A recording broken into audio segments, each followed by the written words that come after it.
और किसी को किसी से प्यार हो जाता है ना, 24 घंटे सब जगह वही दिखाई देता है, उससे अलग कुछ नहीं दिखाई देता। भगवान से प्रेम हुआ है, भगवान अपने लगने लगे हैं, तो सवाल ही नहीं पैदा होता कि भगवान में मन कैसे लगे। आपको अगर रसगुल्ला खाना अच्छा लगता है तो सवाल ही नहीं होता कि आप ये पूछे कि रसगुल्ला देखूं और मुंह में पानी ना आए।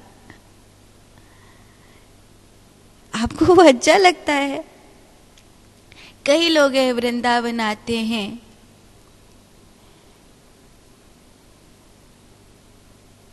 वृंदावन की लस्सी पिएंगे। बिहारी जी को बाद में ढूंढते हैं, लस्सी पहले ढूंढते हैं। आपको ये सवाल अगर मन में उठ रहा है कि भगवान में मन कैसे लगे, तो आपको अभी भगवान से प्यार नहीं हुआ है, अभी वो अच्छे नहीं लग रहे हैं, कुछ दूरी है, कुछ अनजानापन है।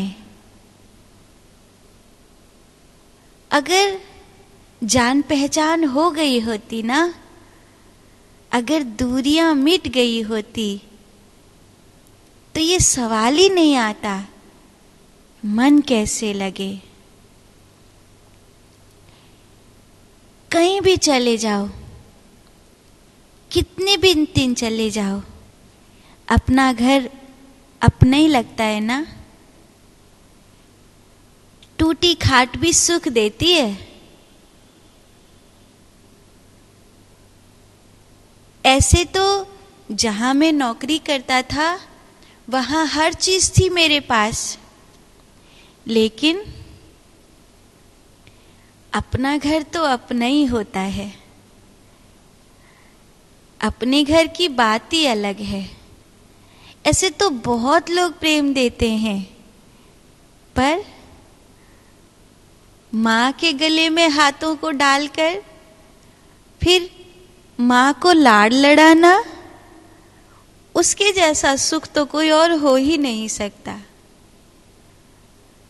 अब कोई ये कहे कि मुझे अपने घर से प्यार कैसे हो जाए, इसका मतलब उसके लिए वो अपना घर नहीं है।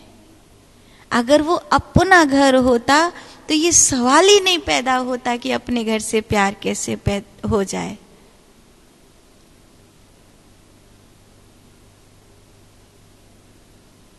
दुनिया के बेस्ट से बेस्ट होटल में सोने के बाद भी वो सुकून नहीं मिलता जो अपने घर की चारपाई पे मिलता है, क्योंकि अपना घर है।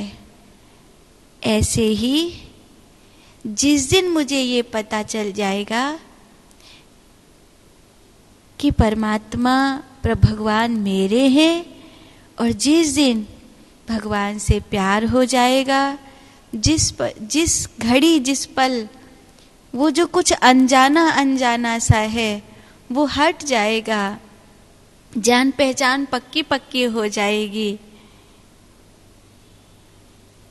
कुछ धूल में जमा हुआ सब स्पष्ट हो जाएगा, तो ये सवाल ही नहीं पैदा होगा कि मन कैसे लगे। सवाल तो ये होगा कि मन हटे कैसे, मन हटे कैसे, सवाल तो ये होगा। मन को भगवान में लगाना नहीं पड़ता। मन को अगर भगवान में लगाना पड़ रहा है तो आज नहीं कल कुछ ऐसा होगा कि फिर मन नहीं लगेगा।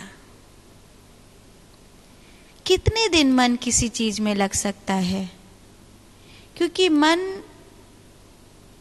भंवरे की तरह है, किसी एक फूल पर कभी नहीं बैठता। वो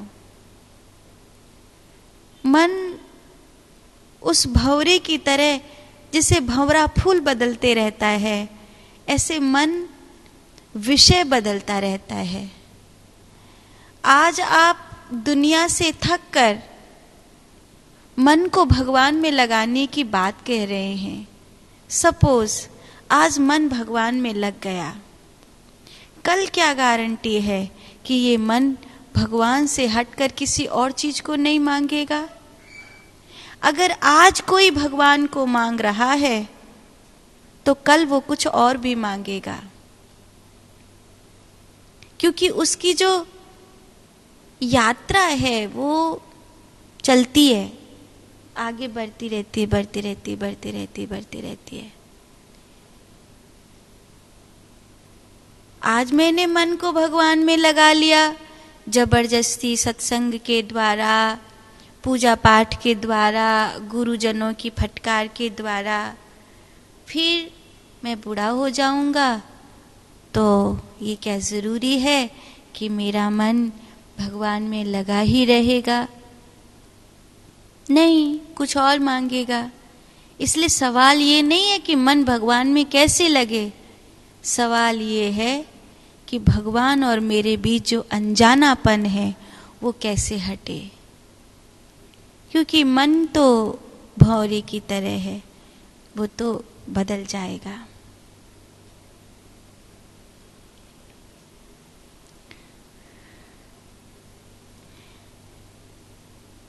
राधे राधे माँ। सादर चरण स्पर्श। राम जी ने समुद्र देवता से प्रार्थना करी थी।